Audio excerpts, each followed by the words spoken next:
concorrência aí, vai. Vamos, vamos, guerreiro. Vamos, vamos, guerreiro. Vamos, vamos, guerreiro. O colorado. Ai, deixa eu alongar. Com seu manto vermelho. Alongar. Vamos, vamos, guerreiro. Ai, que o programa tem que ser muito longo hoje. Bom dia, bom dia. Aqui, ó. Ó, ó. Aqui. Ai, calma aí que errei. Esse era o outro jogo. Ah, teve outro jogo, né? Mas é que o Grêmio tinha 2-0 já de vantagem. Ok. Respeito. Tem um pouquinho de medo. Para aí. Aqui, vai, negrão. Aqui, Ricardinho. O colorado é seu parceiro, com seu manto vermelho.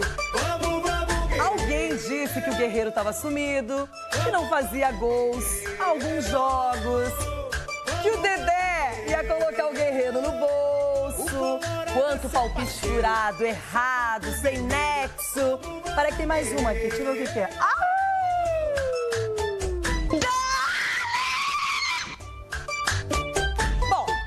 As possibilidades caem no nosso colo por trabalho, esforço, dedicação, humildade. Humildade de trabalhar, de querer mais, de querer melhorar. E nós vamos nesse caminho.